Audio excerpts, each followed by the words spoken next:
Sometimes you have to do that because the easy challenge is one you'll get lazy with. The big challenge gets you hungry. Oh, how the tables turn. That's a heavy topic, and we need to focus on that.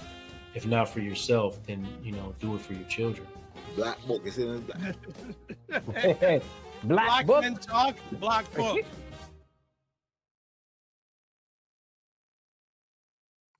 What is up, everybody? It's Dr. Vibe here, host and producer of the award-winning Dr. Vibe Show, the home of Epic Conversations, and I'm the host of Epic Conversations, 2018 Innovation Award winner, 2020 Best Podcast News Award winner, given out by the Canadian Ethnic Media Association.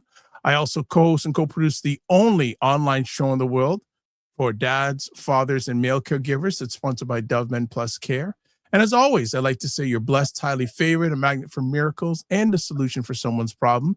And you're watching Black Men Can Talk, a show where Black Canadian men come together to have real, unfiltered conversations about life, culture, and community. And I'm joined by one of my other co-hosts tonight, Mr. Kofi Morris. How are you, sir? Blessings, family. I'm blessed. I'm well.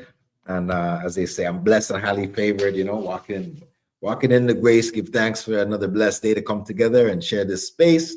For all of our listeners, peace and blessings. Good to have you. Good. How are you enjoying our balmy winter? Brother, very much focused on maintaining warmth, both internally in my spirit and also externally on my hands and in my jackets and in my spaces, because I think we're having opportunities, a lot of opportunities to be challenged, to not hop on a plane and go back home. We're getting those. Let me ask, and correct me if I'm wrong. Does your part of what you do have to work outside in these conditions? No.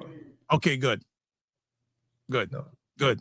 Because if you did that, I would say, I'm going to get you out of that as quickly as possible. The one thing I'll say though, right? I always there is a thing about acclimatization, right? There's a thing that if you get so comfortable in the warm space, going to the cold space is challenging. So I think having moments like I was on a call with a brother just the other day, and he was talking about he's been walking every day during this season. Older brother, he's retired, and he said, I've been walking every day. And it's like I tip my hat off to him, because I'm like, that's a way to maintain a certain level of connection also to whatever season's taking place, because at the end of the day, this is part of our environment. And I also feel it for the people that, are not comfortable at all and dread going outside, right? Like, I feel like that's not the best feeling to have, right? So I think the balance is important. Yeah, I'm a strong proponent if you are able to at least get outside for 15 minutes every day, just to breathe some air, etc. And just even some sort of mobility is so important. And especially to our elders, both Kofi and myself are based in the Greater Toronto area. It's always a time of concern when we have extreme weather, whether it's extreme hot or extreme cold, to make sure that they, don't feel shut in. Anxiety can build on those things. 100%. Let me ask, as we do a tradition here on Black Men Can Talk, give us a win you've had since last week. Oh man. So for those that don't know, I've been in a healing process, had some little bit of a knee challenge taking place. So I'm glad that, I've had some time, I've had some gains in that area of strengthening back my knee and just maintaining consistency of the care of the healing process and being patient, so it's been good to get back on actually feeling, strong in that area. And this week was my first week back, on an ability to actually be on some kind of moving device, treadmill, whatever, and feel good, in that area of strengthening it. So it's like, when you don't have it, man, you realize, how challenging it is to get back into the space of the mindset that says, I can only do this much, at this space, right? And accepting that until you get better, right? So I think it's part of the healing journey of acceptance. How about you, Dr. Vibe? And before I answer your question, I have a feeling that consistency and healing is going to come up in our conversation tonight. I have a feeling that's and if it doesn't come up from our friend, I'll make sure I bring it up. But for myself, I had the opportunity to lead a conversation with a group of about 20 men yesterday morning, and it was, and I know you do a lot of sessions. You know, when you make like a presentation, I like to call it sharing session because I don't like the word presentation. I like to call it a sharing session. And I had 10 slides. The conversation, this is an hour and a half. The conversation was so deep, we only got through 3.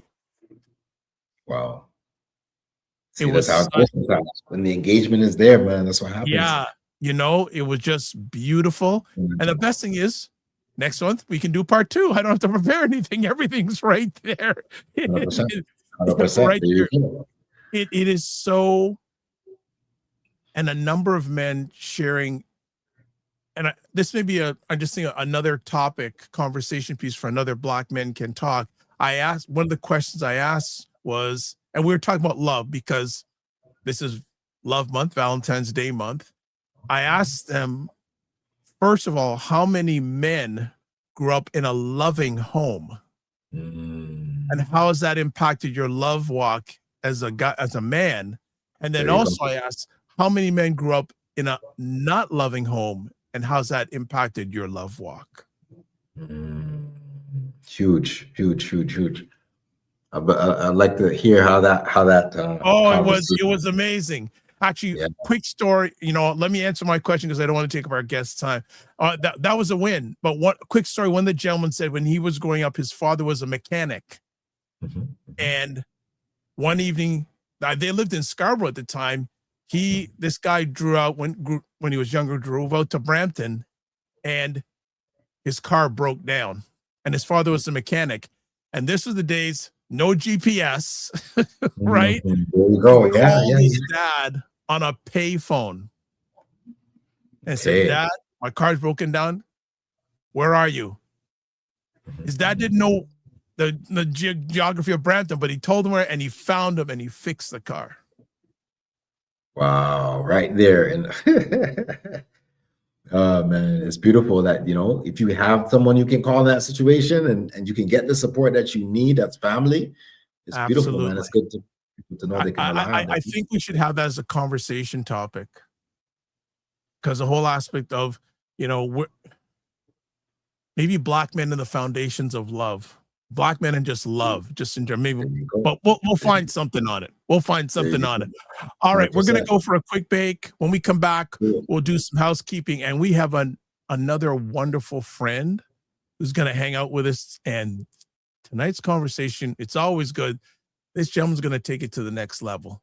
So we'll be back in 30 seconds. Let's watch Black Canada Talking live on Sundays at 5 p.m. Eastern, where Dr. Vibe and Cesar Demamusa give their takes and POVs on news stories from a Black Canadian perspective. Let's watch The Morning Vibe live on Mondays and Fridays at 9 a.m. Eastern, where Dr. Vibe and Ryan Knight discuss important subjects between themselves or have conversations with people who you need to know about.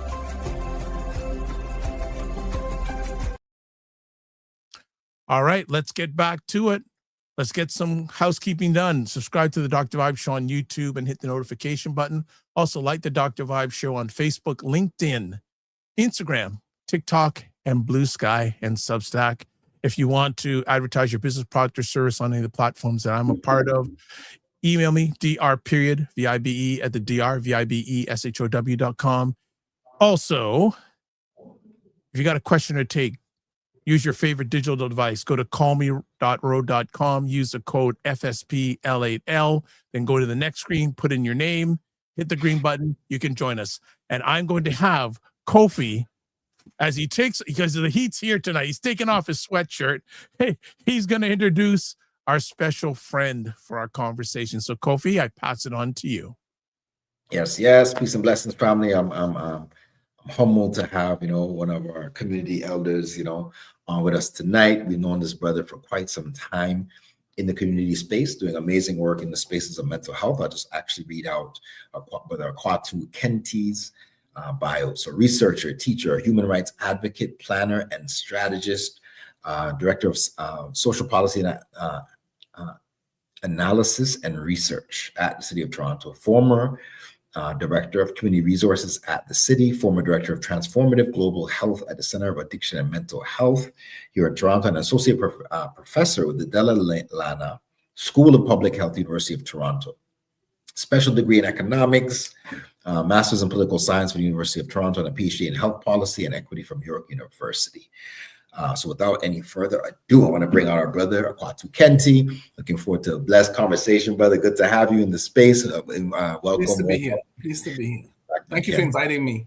Oh, this is an honor. This is a great honor. I'm looking forward to this conversation. I know it's going to be rich, powerful, and meaningful.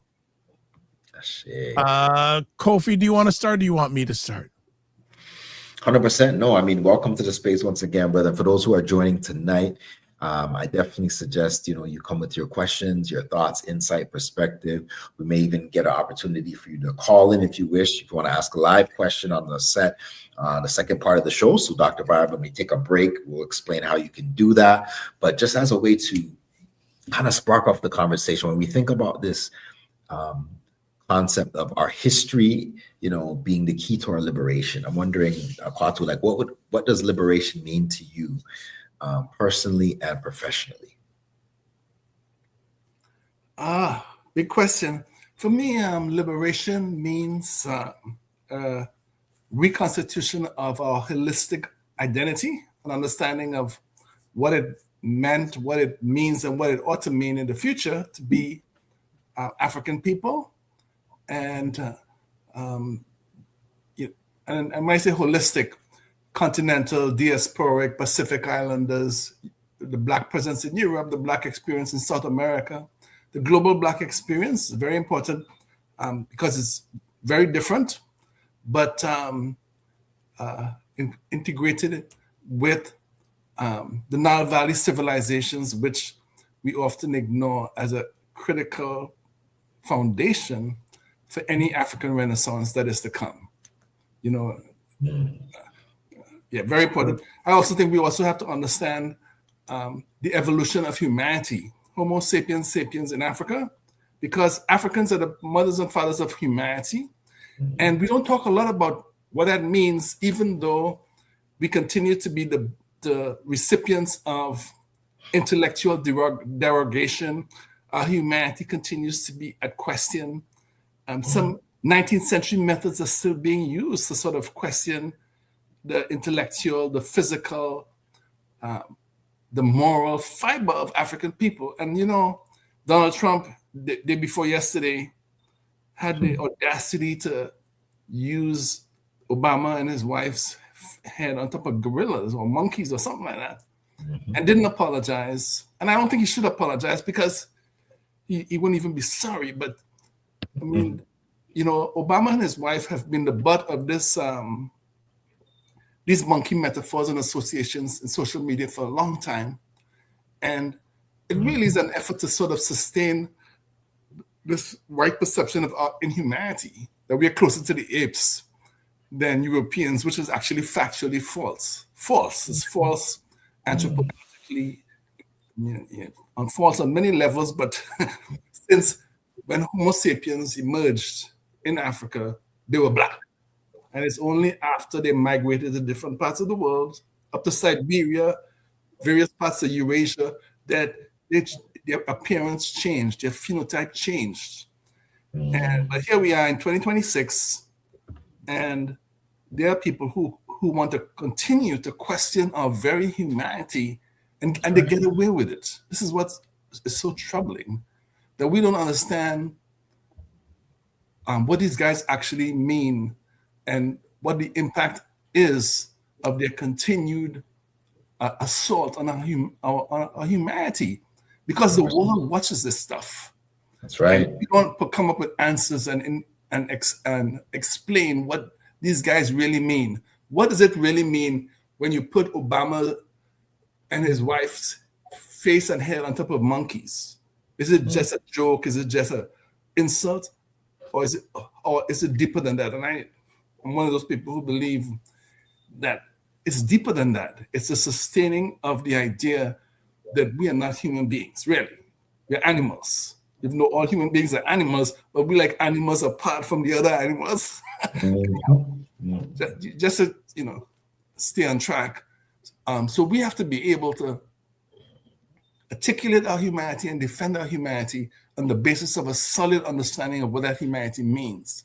And unfortunately, we don't have that because Trump can get away with this stuff. This stuff is all over the world, and everybody's watching this. And racism is flourishing all over the world, as it always has, sort of sustained by new versions of anti-Black racism. And it doesn't help us to allow these things to pass. That's what I'm saying. 100%. Thank you for sharing that with me. Let me just add quickly. Oh, go ahead, please. One other thing, so a year ago, about 18 months ago, there was a big controversy because this museum in Denmark, not Denmark, in the Netherlands, had developed what they call the Afrocentric approach to Egypt. But what it actually was they was looking at how Black creative artists were reinterpreting Egyptian pharaohs. And the Egyptian government went ballistic. They banned the museum. The museum was doing some research in a place called Saqqara, which is where Imhotep built the step pyramid, which is a precursor to the other pyramids. And Imhotep is a genuine multidisciplinary genius. The first one who appears in the historical record, a Black man with African features, unmistakably an African. And the Egyptian president and people right around him, Sisi, they went ballistic. They're trying to rewrite history, blacken history, defraud the Egyptian legacy, and their hysterics went unanswered from us. Here, these people on the African continent insulting African people, but most Africans didn't respond. You understand what I'm saying? And here, this is 2024, and you could do that, and then you could go to the meeting of the African Union and want to be a chair of a meeting with 50 other African countries. When you express your anti-Africanism in a vile way, but people don't take you up on it and said, what the hell do you mean saying that any effort to link Egypt to sub-Saharan Africa is racism or anti-Arab racism or anti-white racism, some kind of nonsense like that. Anyway, there you go. Dr. Bob, you want to that was quite an opening salvo. I love it. Kofi, you want to continue on, or I have one for our good friend? No, please hop in. Okay. Question I have here, a conversation piece I have here. You've taught courses on Black mental health and public health implications of anti-Black racism. What historical patterns do we need to understand to make sense of today's mental health crisis in Black communities? Yeah. So we've always had one of the most pervasive source of anti-Black racism today is racial microaggressions in learning and workspaces. These are often comments, statements that come up far below the bar of harassment, but still carry odious messaging. And many of the people who send these messages your way are innocent. They claim innocence. They're often unaware of what their messages actually mean. And usually the messages are either invalidations or insults, or slights, but almost like double entendre. It cuts both ways. It can be misconstrued or misinterpreted. And but the funny thing is we've always had these microaggressions, racial microaggressions. It's just that it's become a topic of study. And we understand from studies in the workplace, particularly in public services, the federal public service, the provincial public service, that these things have mental health consequences. The people who are at the receiving end often aren't getting the promotions they deserve, the money they deserve, And when they file, their grievances aren't being addressed justly and fairly in the way that they expect from other so-called the commitment to human rights and all that stuff. As a result, we get patterns of depression, passions of anxiety that indicate that these things are having mental health consequences because we're experiencing more racial microaggressions than any other group. We're not just getting it from non-blacks, we're also getting racial microaggressions from other black people who don't, because we all live in a society and a culture that expresses anti-black racism. So, sometimes black people express anti-black racism because that's how stigma actually works. And so, and what's also important is when you start experiencing anti-black racism as microaggressions early in life, kindergarten, daycare, is cumulative across the lifespan. And so we know now you can, from a study in Nova Scotia, that children, 1 and 2, experience racial microaggressions in daycare. And you can imagine you 1 and 2 getting it, elementary school you're getting it, high school you're getting it. If you start getting it at college, and by the time you're an adult, it's a buildup that's making you more vulnerable to illness if you don't, understand what's happening and understand how to inoculate yourself against mental illness risk. And the way you inoculate yourself against mental illness risk is to understand the meaning of the discrimination, the expressions of the discrimination, and what your options are when you are the receiving end, and what's the best ways in different situations of responding. Sometimes you actually have to fight it out, but sometimes you don't have to fight it out because the consequences for you are too great economically. So you have to wait for the right moment to strike, because that's where the strategy of responding comes in.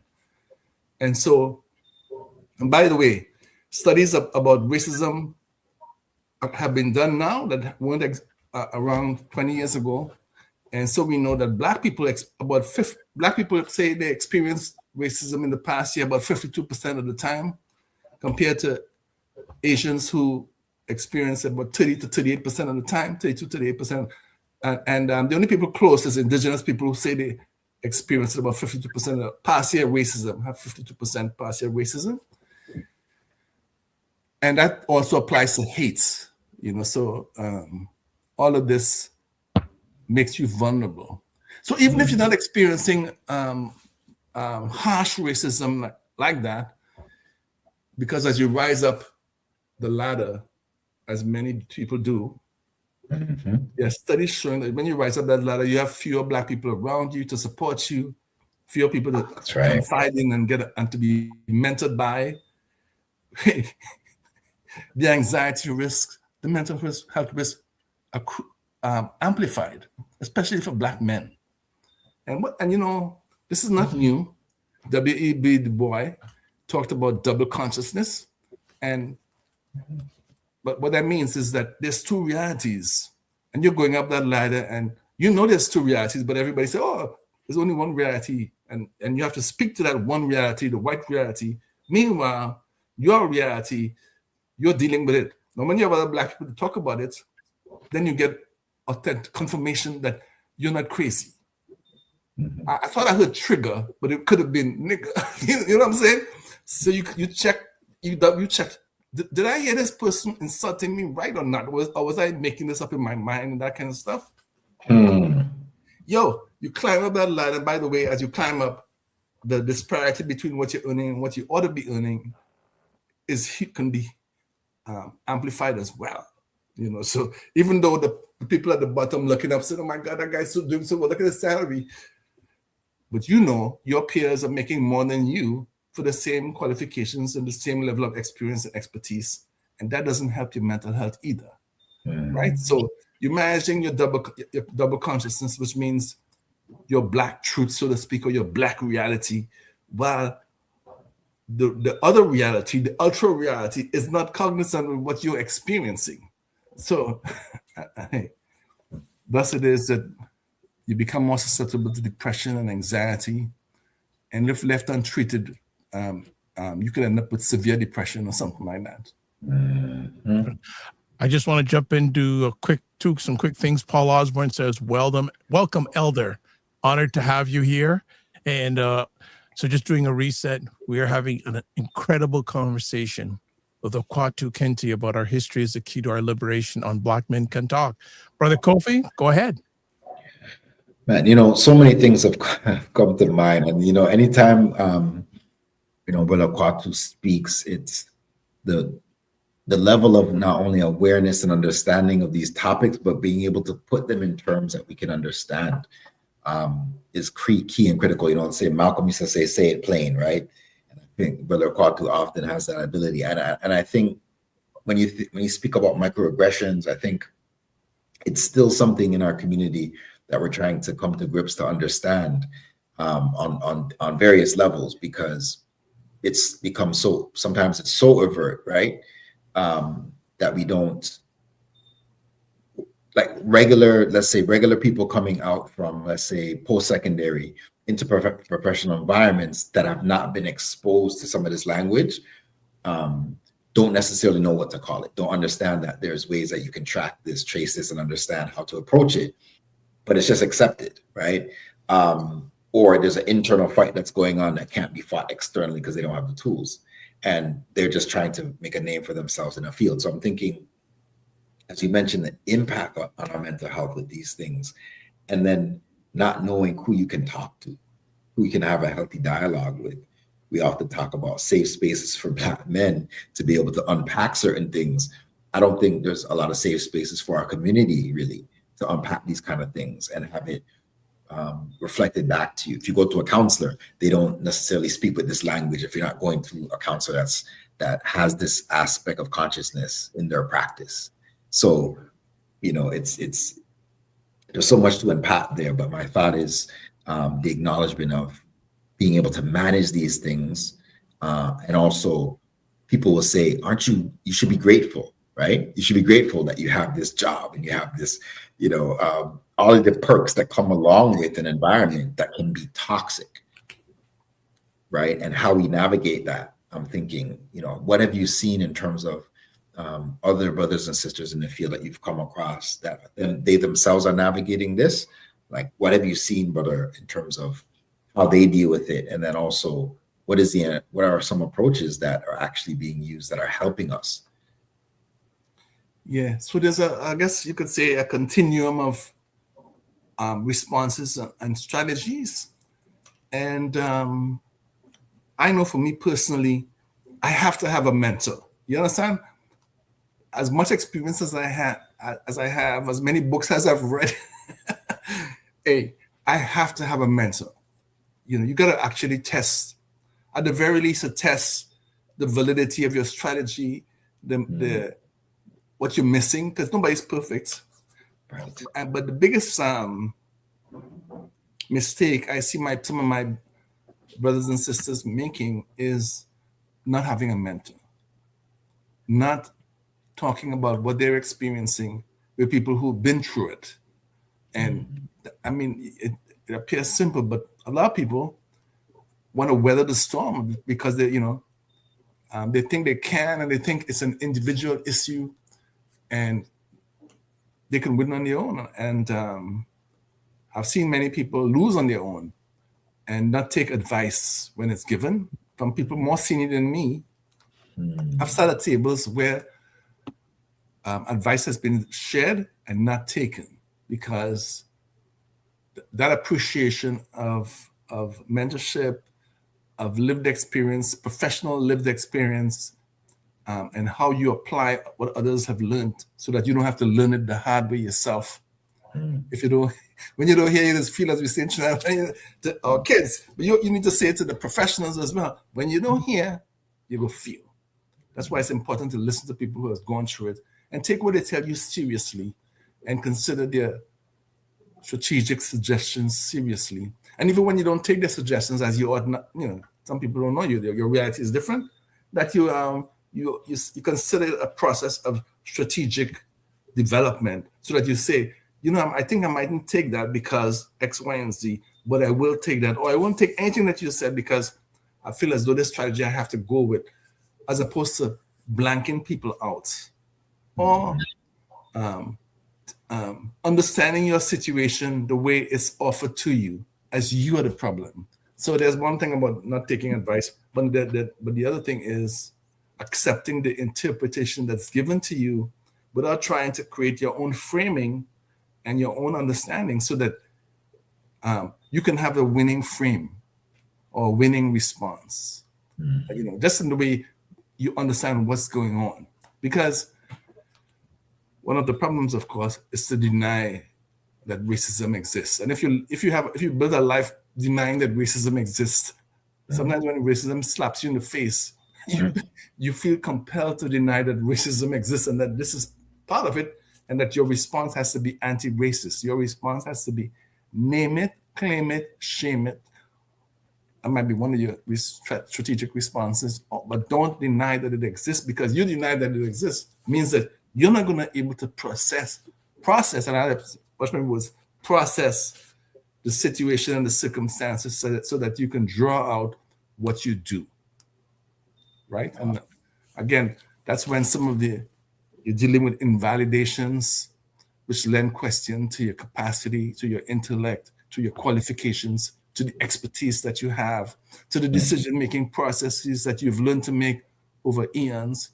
One of the common complaints we heard coming out of COVID from Black supervisors in the province was that their decisions weren't being implemented. People ignoring the decisions. Why were they ignoring the decisions? COVID? Lock up? No, because they're Black, and this was an opportunity to. But was the response to sort of get together and create a Black response and a Black analysis? Not necessarily. The whole thing came out as a sort of a side implication of a different type of study. So, yeah, I hope that answered your question. Yeah. Or you can reframe it if you don't think I answered this. No, it's you're to me, you're answering it more. You're being in abundance. So that's the way I'm feeling it. I want to touch a little bit about your own personal relationship to history, because we're talking about our history is the key to our liberation. Who first taught you to be proud of African and Caribbean history? And what stories or figures most shaped your Pan-Africanist worldview? Yeah, my dad and my parents, actually, both my parents, funny enough. My dad was the sort of the formal Pan-Africanist in the house. I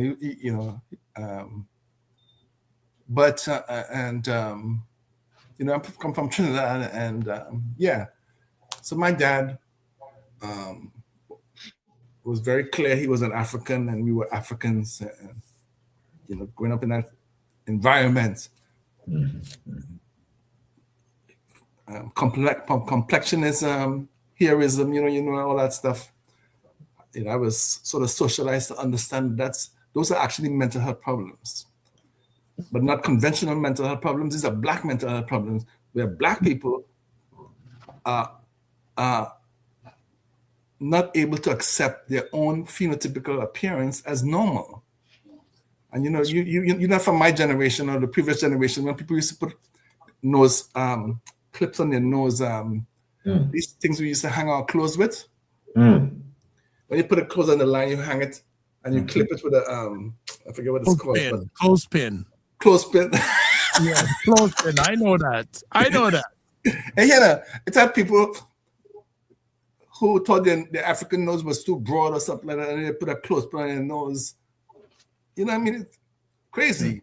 Here, you hear the complexion stuff. So I learned early, don't take that stuff seriously. And but when we arrived in Canada, my mom had been radicalized by her experience as a domestic, coming up here under the West Indian domestic. I forget the West Indian domestic program or something like that. And as we land, we came in June. We arrived in June, and we just missed that African Liberation Day But from there on in, she was taking us to African liberation. That's what African Liberation Day, because there's still a lot of colonies in Africa. Zimbabwe or Rhodesia, which used to be Rhodesia, Angola was still under Portuguese rule. And so my mom had her radicalism had been activated as a domestic worker, man. She took this stuff seriously, and myself and my sister, we learned to take it seriously as well, in terms of understanding ourselves as African people, and what's important, we understood the privilege of being in Canada and being able to sort of forge alternative futures for ourselves, because we came from George Street, Trinidad, which is a poor area with lots of crime, lots of issues, lots of social issues, even though culturally very rich. And here we were in this land of opportunity, particularly educational opportunity, which we had to take seriously in order to use it well, right? That was, and that sort of inferred a level of respect for Canada and for the opportunity that Canada was providing to us. And thus, you could call it a little bit of patriotism in the opportunities that this country provided to us. But also internationalism, in recognizing that as long as Black people are colonized anywhere, we are colonized everywhere. Everywhere. And so if something is happening in Ethiopia, we have to address it. We can't stay home and be quiet and say that doesn't have anything to do with us. Something happening in the Congo, in Sudan, we have to address it. It has to do with us, because their suffering is our suffering. Good friend. And again, like I said, we never had a conversation where we said, this is the rules of this household. But on their passing, when I analyze what legacy they had left for me and what they had taught me, and what am I going to do with the memories that I have, those are the most important lessons they told me, that God made us Africans for a reason. Not just for ourselves, but for humanity. We're Africans for the world. We're not just Africans for us, because that's not how God works. God gives you a gift to use for the world. I mean, I could express that in different ways, but even in African Christianity in Ethiopia, God is love, and God teaches you to love. And we are, so so I got it out of my parents, man. And then I went through the system, and I turned to the library and the books, because the system had a lot of myths in my time. There was not a lot of Black books. Now there's a lot of Black books in the library. When I was going to a library back in the 70s, one or two, if you were lucky, and usually, books about Uncle Tom's Cabin, or books about, small stuff, not Shaken to Diop, the African Original Civilization, which should be in every library. I don't know if it is.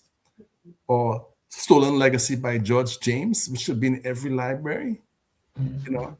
Or Eric Williams, The History of the Caribbean. C.L.R. James, The Black Jacobins, a must read for every Black person who wants to understand emancipation and the emancipation struggle, and so on and so forth. Nice. Kofi, go ahead. Knowledge bombs are flying. Connecting this piece around history, right? And what you just gave was a nice little bit of history right there in terms of your own experience. Go ahead. Sorry, I was muted. I also had the privilege of bringing up giants to Canada, and I learned from these giants. I brought up Ivan Van Sertima a couple of times. I brought up Dr. Ben a couple of times. Asa Hilliard. And I interacted with Francis West Wellesley. I mean, the people I met along the journey, brilliant African minds who were Pan-Africanists.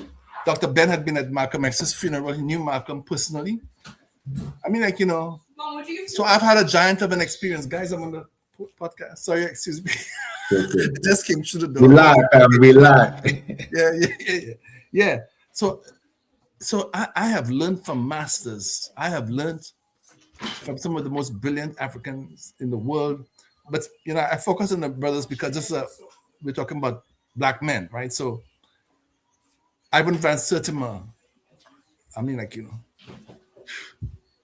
he had worked with Sheikh Anta Diop. I mean, these are things that blow your mind nowadays. I see their books and I hold their books in highest regard, and everybody has to read it. I recommend it to everyone.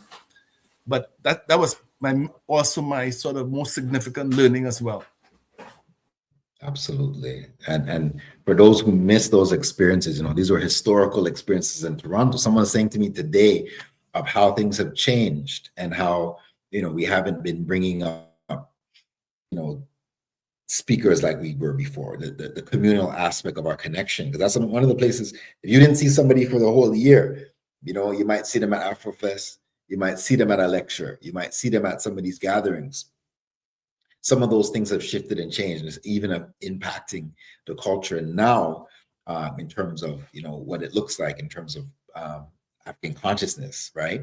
And its ability to transcend generations now.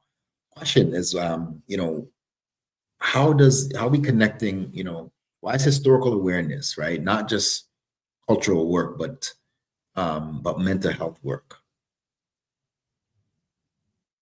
Sorry, I missed your question. Could you say that again? Why is historical awareness not just cultural work, but how is it mental health work? How do we connect it to mental health, connecting it back to Black men as well? Well, anti-Black racism evolves, but it doesn't, the sort of core aspects of it doesn't really go away. It just becomes more sophisticated. But if you don't know your history, you start from scratch every time you have an experience. And I actually have an experience from last week.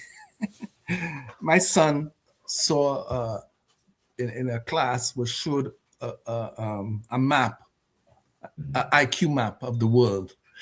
And the IQ map, you can see Canada is colored, North America is colored, deep color, Europe is deep color, Asia, China, deep color, but Africa is blank. And the only reading of that map was African stupid, the dumbest region in the world, right? Because they have the lowest score on IQ tests, right? Now this has been going on since the 19th century. So we don't have to come up with a new argument, because the development of IQ started from the early 1900s, actually, not the 19th century with the IQ, but intelligence. They used to measure African skulls, and then they would measure what they called the sort of the length of your face, so that from the back of your head to your mouth, because we had more pragmatism, and that was a sign of deficits in intellect. But then afterwards, they switched to intelligence measuring. But the first intelligence tests were actually developed to sort of help students who were learning disabled or challenged or something like that, right? And to help develop educational programs for them, so to speak. And then there were others where, and we've part of that. So 100 years of development, but right now up to the IQ quotient and all that kind of stuff. And all along the journey, there have been similar type arguments, which says that Black people are less intelligent. We don't do well on these tests. So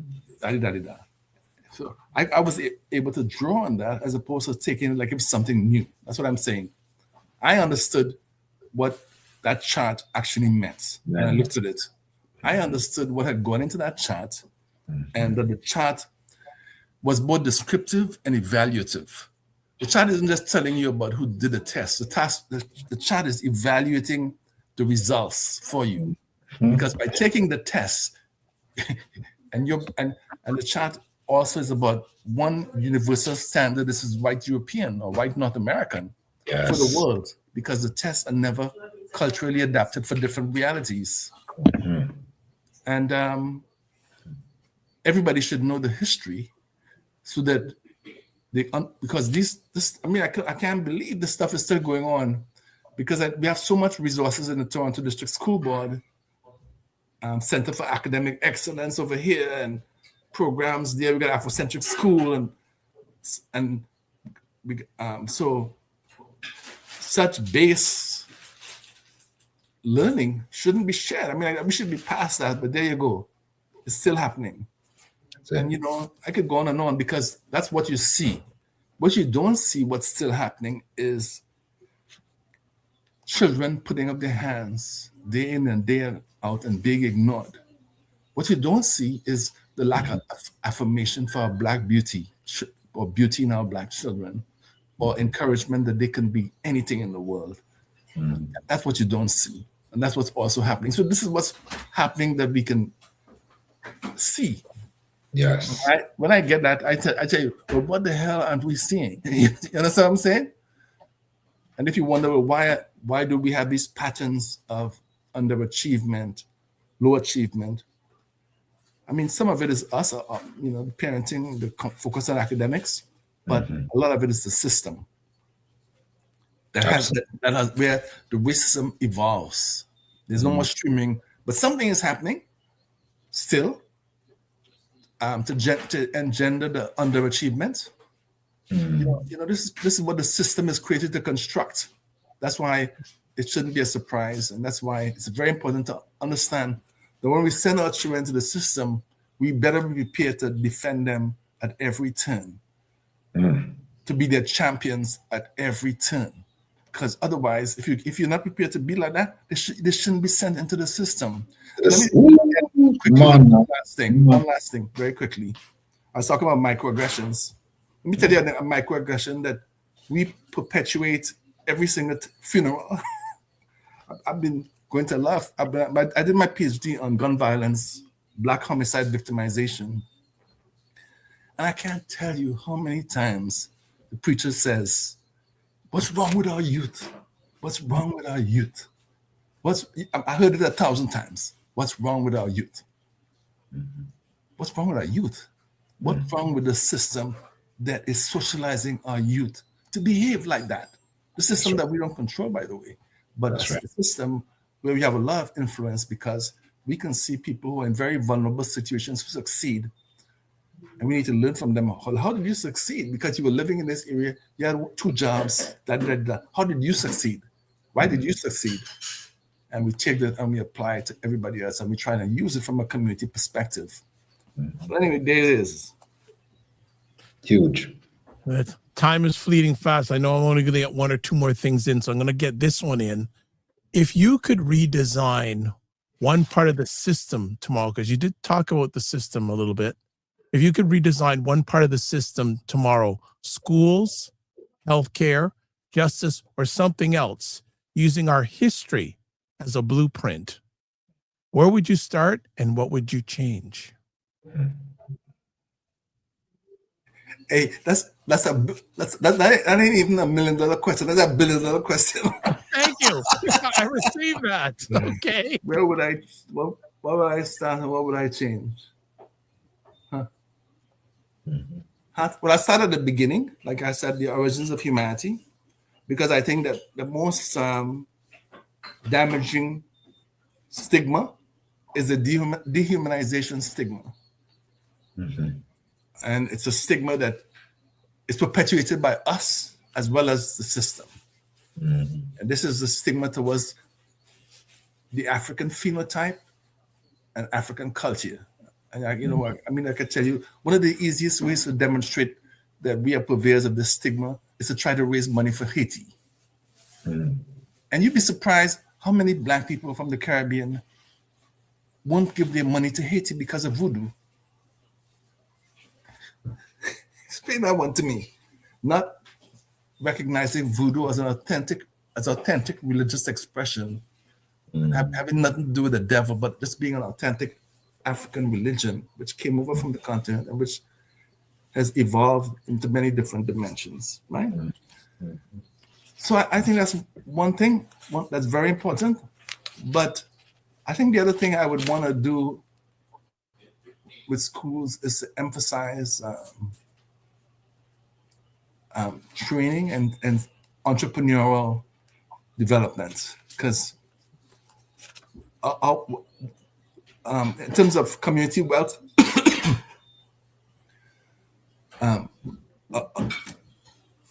whites have whites at the same income level have at least approximately 6.5 times the amount of wealth as black people. And what makes the situation worse is especially acute for people who are living below the poverty line or are unemployed. So that although the income earnings of the people in the top quartiles or percentiles may be growing, the wealth gap maybe sort of being reduced. The wealth gap continues to grow, and there's only 3 or 4 different ways to reduce that wealth gap, because on the current patterns, it'll take us 800 years to have equity in wealth between black and white. 800 years, and I won't be around, and you won't be around. But we need some major initiatives around business, home ownership, early lifetime interventions. Like one of the things I like is something that's been happening in the States called baby bonds. Where the community or the city or wherever put aside money so that the child, if they graduate, there's money for school. But if they don't want to go to school and they want to go into business, there's money for a down payment on a house. Home ownership is the critical key where we are falling down, and we need help. So I never say no to help, but we also need to get our act together in terms of our understanding of what the challenge actually is towards building equity through home ownership and what that means. Because in a lot of jobs, you'll never build the equity unless you do some radical type of savings with your community. Like I said, the individual path, if everybody followed an individual path, and this is solid studies from the US, 800 years before we get wealth equity. And we don't have 800 years. The world might not be here in 800 years. We don't have that long to wait. And so I really believe home ownership, small businesses, and understanding retirement. Again, we don't plan for retirement. And it's a real problem. We're very hardworking. We have people doing 2 and 3 jobs. So, but come retirement day, they're stuck. And I have family members like that. I mean, it's incredible, but I have family members work for 40 years, man.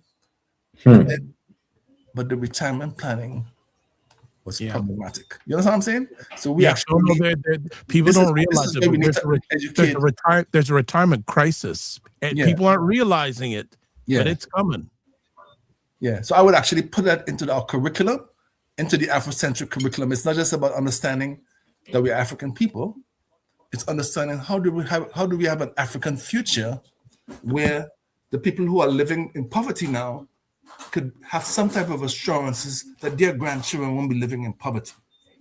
What can we do to avoid that future? And that's very important because we have a class problem that we don't talk a lot about anymore, but we used to talk a lot about it when we had some of those people who are big proponents of a class analysis. But when you have a small middle class, a lot of people, a large working class, and we live in an age when class analysis is sort of propagandized, and people don't want, afraid to talk about it. But hey, unions matter, man. Collective agreements matter. Universal basic income matter. And this aren't an issue for people who are struggling. This is a position that should be taken by the people making the most money in our community. And finally, we have a lot of people with money. So we're not deprived of rich people. But our people don't pool their money for black things. That's a problem. I could be here all night. Yeah, I'm gonna wait. Yeah.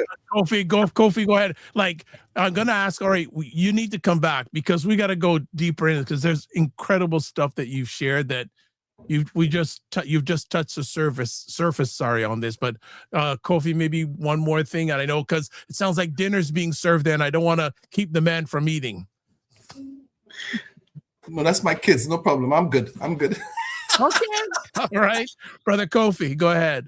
Well, as we talk about, food, let's get into some stats. Let's dig into some stats here. So nationally, in 2021, only 37% of households led by a Black person owned their home, down from 42% in 2018. This was the lowest ownership rate among all racialized groups. GTA and Hamilton area, as of 2024, the home ownership rate for Black households was 38.9 compared to 62.3 of other racialized groups and 67.9 for non-racialized groups. Lastly, core housing. In 2022, 18.3 of Black households were in core housing need, defined as living in housing that is unaffordable, unsuitable, or in need of major repairs, compared to 11.6 of all households. Nearly a quarter of Black Canadians are in core housing need, with 80% of them spending 30% or more of their income on housing. So it's clear, right? And my thing, I often talk about this, which is, we have some of our counterparts are in scenarios where they're inheriting home, they're inheriting mortgages, they're inheriting some form of real estate, A, B, C, and D. However, in our community, there's times where, I even had a conversation with a sister just the other day who was talking about, moving out of her family home. And I have to ask some critical questions, right, in those scenarios, because we think when the ties are broken in our relationships and children move out on, let's say, not so good terms, whatever the case may be, sometimes it leads to this breakdown within the family unit, which leads to lack of conversations around certain things, especially estate-related, death-related, life insurance, the list goes on. And so as a result, the inheritance aspect is tied into these breakdowns of relationships. And as a result, young people are not inheriting some of whether their property, whatever it is that would normally be passed down, right? We talk about these things from back home. We talk about, so that's just putting a kind of pin in that. To speak to the fact that there's some work that needs to be done within our community to start increasing the dialogue around things like, we've talked about this so many times, but from life insurance to estate planning, wills, all of these things, for whatever reason, there's a gap between the awareness of these things and the action that needs to be taken, because it often leads to the death of a family member and a GoFundMe, drive for a GoFundMe account to pay for the funeral. We've had those conversations. So work needs to be done in this place. I want to go into a fire round with you, Akwaatu, before I ask, after I ask this one question, which is, Black men are often taught survival. We're often taught to think from a place of survival. And the question I have is actually connected to, because that's the case, and we're not necessarily often focused on healing. How does history play a role in moving us from survival into wholeness?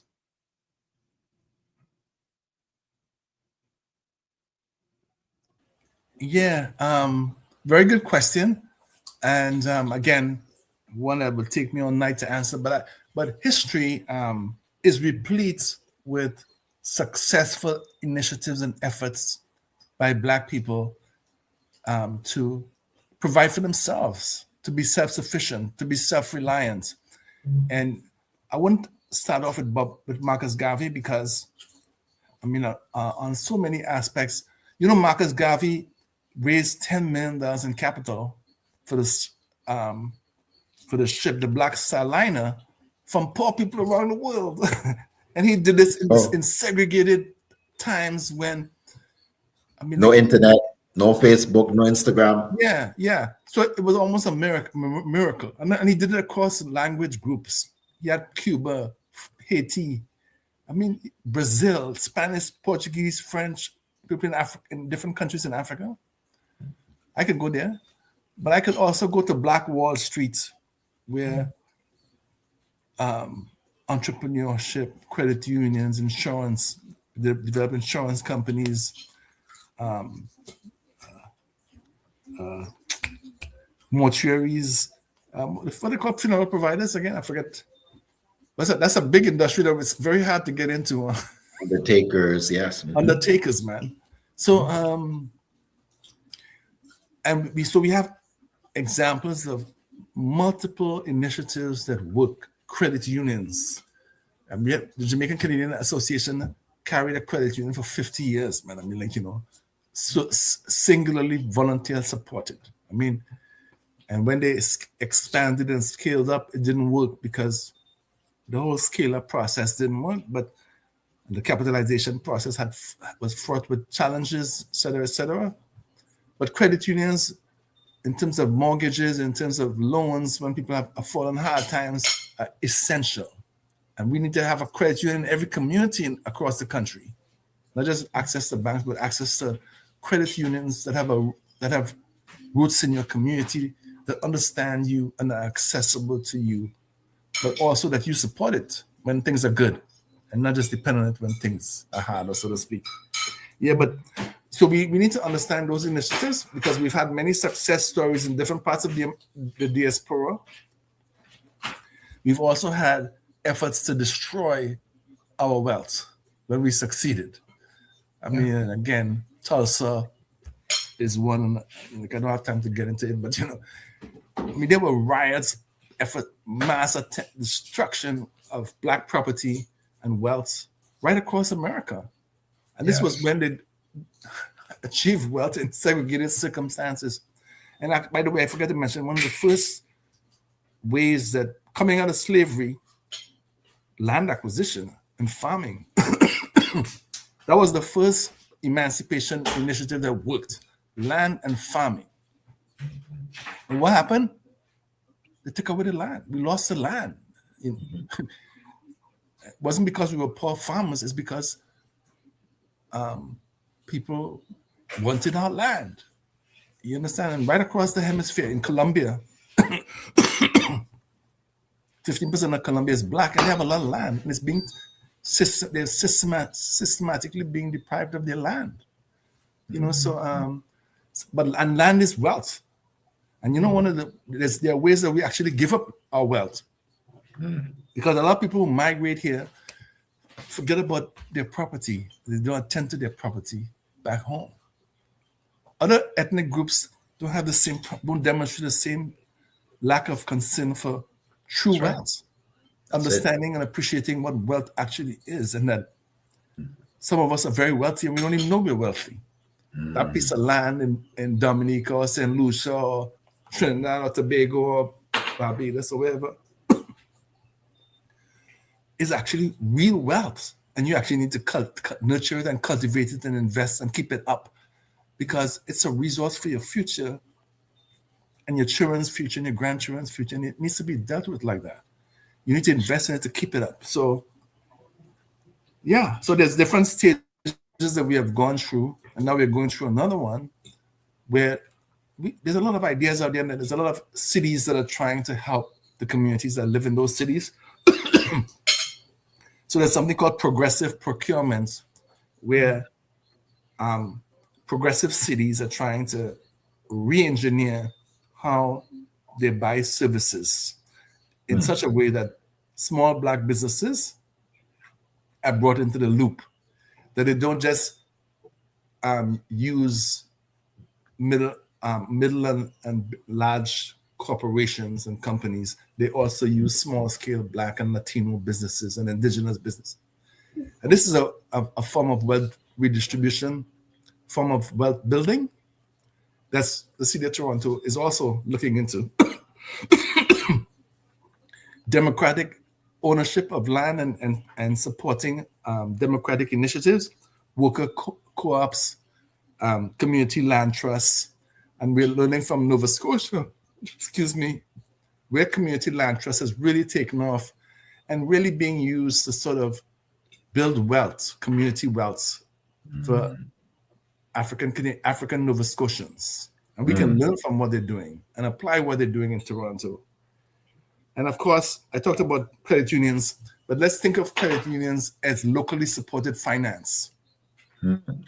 Again, we need this. We have the most poor people per community of any community for a variety of reasons. One of them is a black person with a degree earns 20,000, 15 to 20,000 less than a white person with the same degree. I mean, I'm not even talking about people who just sell their labor. I'm talking about people who are educated, and the gap that we have to experience because of racism.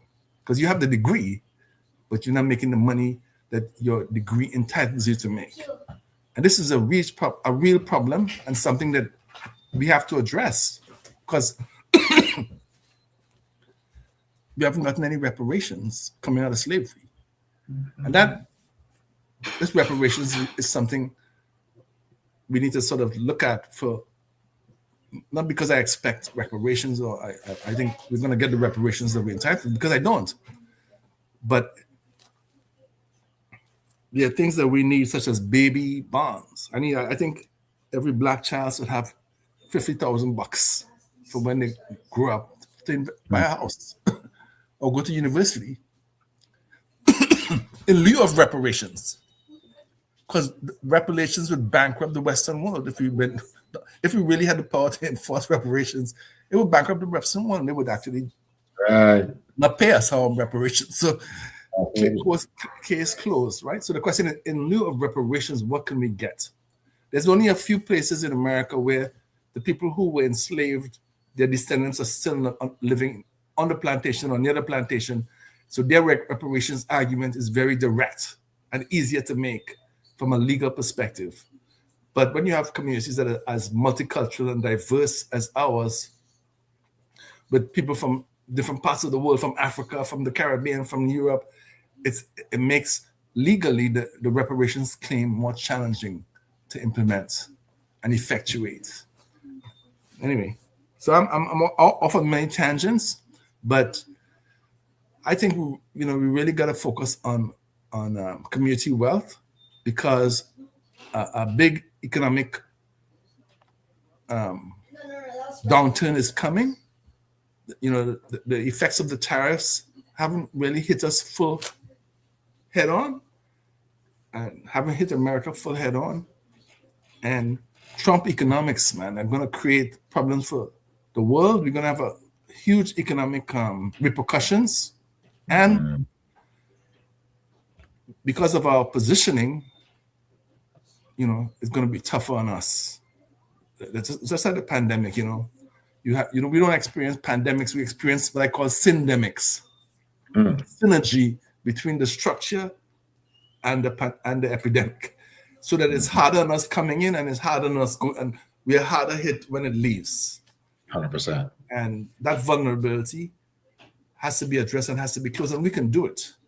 So I've talked all this stuff, tough stuff, but history is very important, because history teaches us we can do it.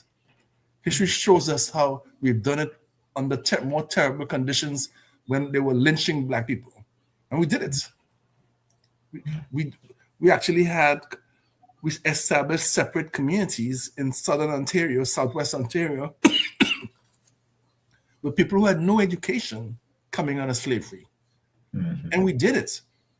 Those communities, some of those communities in the earliest what British American Institute, first vocational institute, were quite effective, and actually became a precursor to vocational schools, because we proved that you could provide people with no education with skills that they could function in society and look after themselves and take care of their families.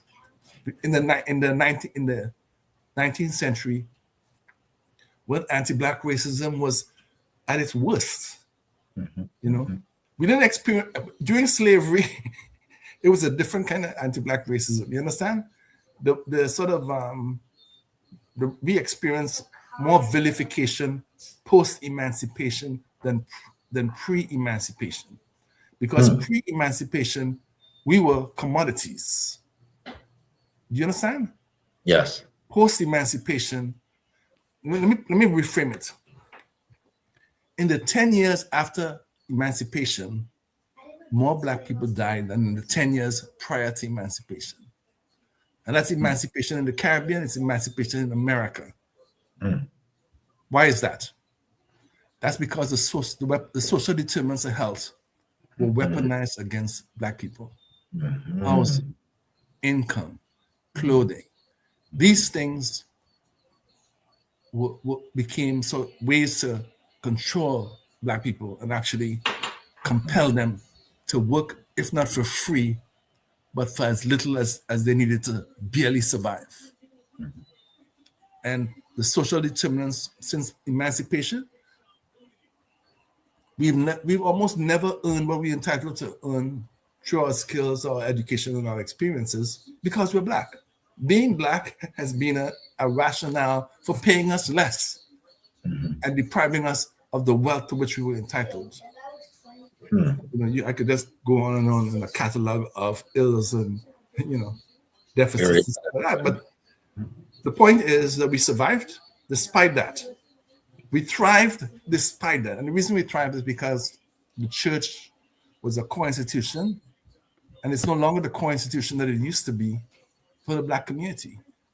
And all that's fine, but we need to have new institutions that play the same role in terms of wealth, in terms of wealth building, in terms of keeping people from falling into utter abysmal poverty, in terms of supporting people when their children get into trouble.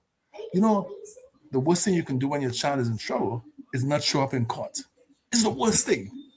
And we need, but before, the church would play that role.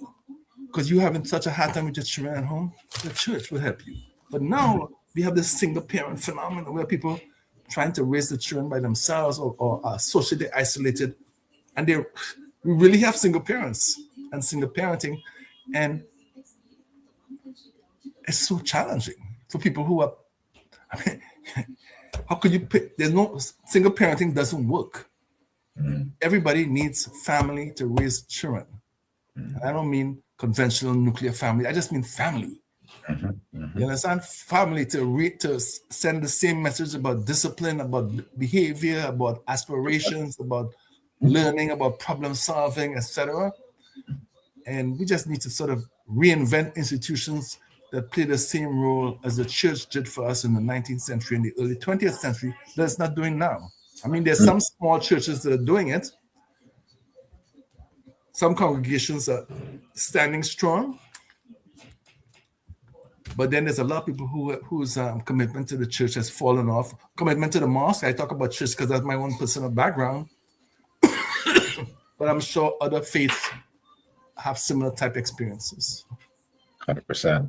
100%. So much we covered tonight, family. We spoke about the root of us being the mother and father of civilization. We talked about the impact of the approach on us and our inhumanity. We spoke about racial microaggressions and mental health consequences.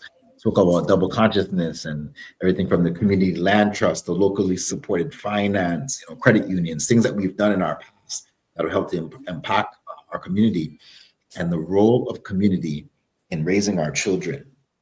I'm going to just pull up my shirt here because I said tonight I'll wear an important shirt, right? That's going to look, I'm sure it'll look familiar to you, Brother Akwaatu, for those that see this symbol and know it as soon as they see it, from a 4-year-old to a 70-year-old in our community. That's one of the institutions ACHA, where we would take our children on Saturdays, right? To connect in an environment that's very akin to what Akwaatu has been speaking about tonight in African-centered values. And we've had children come through the ACHA and come back as teacher, as supports for the young people, and consistently, continue the generational work. African education is so important. I want to do a quick fire round before we wrap. A couple questions for you, and I'm just going to ask you like one-word answers. One historical figure every Black man should study, and why? Well, I like W.E.B. Du Bois because he emphasized the power of truth and why our leaders need to speak truth to power, because of the way that white supremacy works. He was a Pan-Africanist, and he actually understood foundations of Black mental illness, in a way that a bit different from conventional mental health thinkers, because he's the one who introduced the concept of double consciousness. Double consciousness. Beautiful. For me, Malcolm X, I've given out hundreds Just of one, but I can't. You can only do one. Only do one. Okay. So I got you at W.E. Du Bois. What is one lie about Black history that harms us today?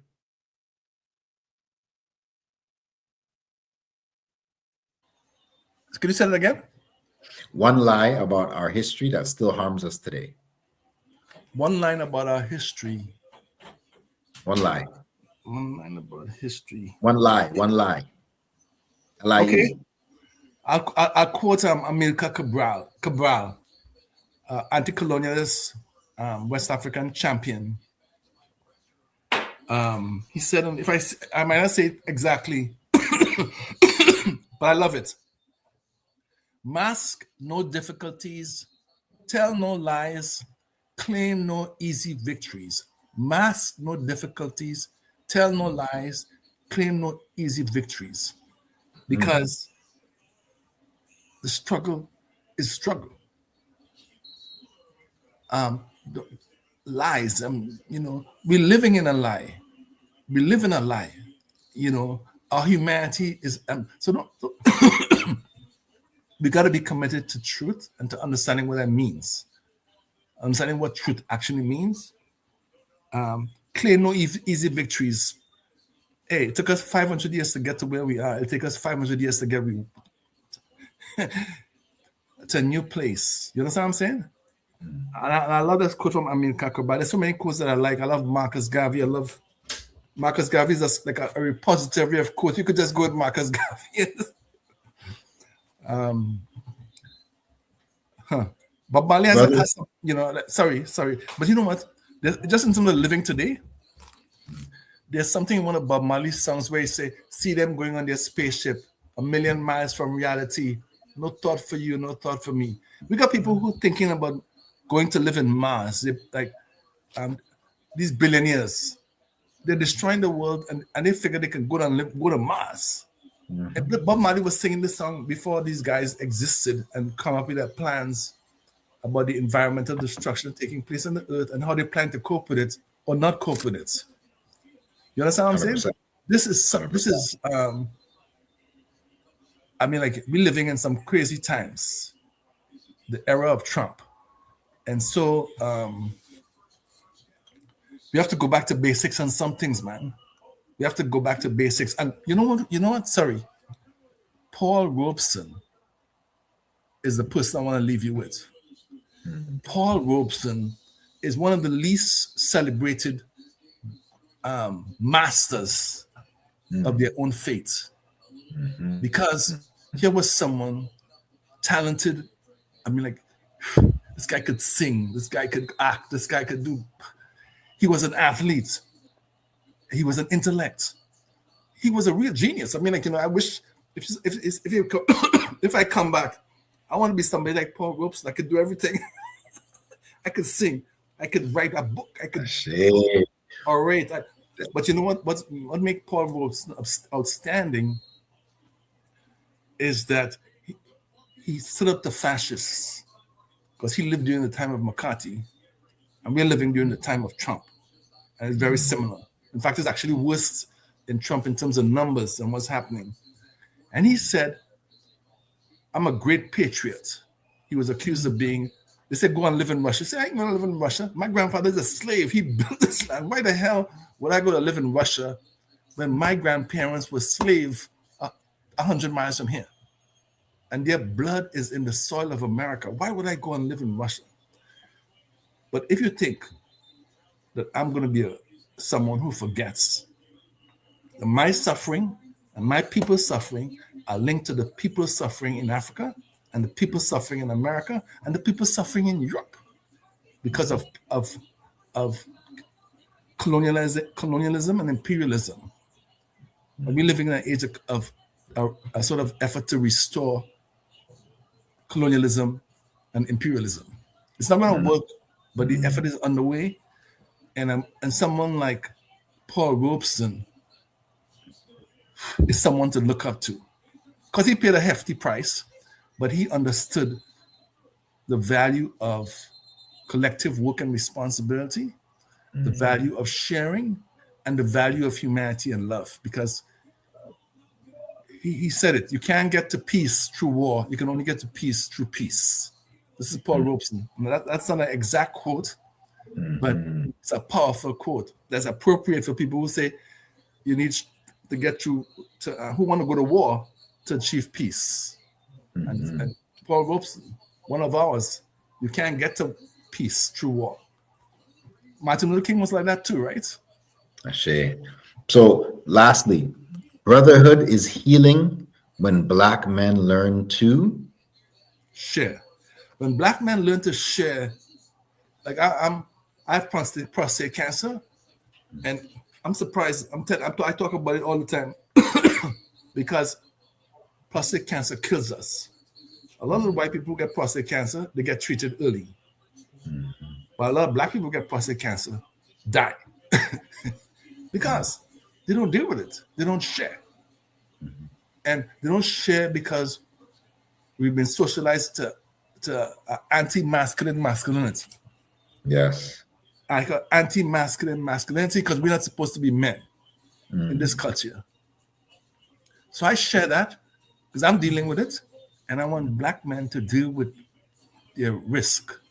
And somehow, because of the stress that we are under, the diet that we have, the lives that we live, we are more vulnerable to death when we get cancer. Our women are more vulnerable to breast cancer because they got some vigorous, aggressive breast cancer types that place Black women at a special risk of mortality from cancer. And the same with men and prostate cancer. So we need to share. We need to just put it out there and deal with it early. Stop the denial. Get whatever happens. If you want to drink soursop tea, drink soursop tea. But see the damn doctor and do what the doctor tells you. You understand what I'm saying? Don't just drink soursop tea or guinea hen tea. You understand? I'm getting these teas. I never get so much tea. People give me all kind of tea to drink. And I drink it. But I also go to the conventional medicine approach. Yeah. And I have to remind people, we develop a lot of conventional medical approaches. That's where history also comes in. We developed many of the so-called conventional medical approaches. We're not just herbs. We're not just relational medicine. Anyway, you see how you can get me started? There we go. We're gonna definitely continue this conversation, but Akwaatu, you know what it is. Every time we engage, you take one point and you break it down, and you break down the history, and you break down the connections of our current state of mental health and the things that, tonight we explore some of the things that we could do. So we keep the dialogue flowing. I want to thank you again for coming and joining us on tonight's show, and knowing our history ensures that no one else gets to define us. And we understand that some of the self-doubt and the things that disconnect us from our identity or our lack of understanding of our history. So remembering about our past is in fact an ability to tap into our power. So what cycles, I'm going to put out, this is for all our listeners that you can just reflect on this question, is like, what cycles end with you once you become conscious of them that are related to our history? What cycles end with you once you become conscious of them, and how that can move us forward and move your own lineage and your own family, your own last name forward. So I want to throw it back to Dr. Vibe as we close tonight. Looking forward to part 2 of this conversation. Thank you very much, Kofi and Akwaatu. Thank you so much for what you have done, what you are doing, and what you will be doing. So I want to bless you with that. Kofi Sadat is not with us on the screen, but he was here with us earlier in the concert. He may still be with us, but you can get a hold of him. There's his email address, Instagram, YouTube, Facebook. Kofi Morris, who is on your screen, you can get a hold of him via email, getwellstayfit@gmail.com. 2 Instagram handles, Kofi Coach _ and Cosmic Wellness Group, and also Facebook, Kofi Coach. If you want to get a hold of me, it's really easy. One link takes you everywhere. taplink.cc/the drvibeshow.com.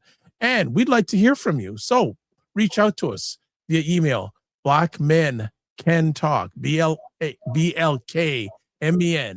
CANTALK @gmail.com. And as always, if you want our replays of this epic conversation, you can watch on the Dr. Vibe Show on YouTube, Facebook, and LinkedIn, or the Dr. Vibe Show website. So as always, we end it off like this. Live your life as a dream. If you can dream it, you can make it. Sometimes you have to get smaller to get stronger. Block assumptions, aim bigger, aim better, aim higher, aim wider. Love, faith, and respect. Don't just manage your time, manage your energy. Remember to give yourself grace. And if you're not making money, make history. Try to do both and always make it better. God bless.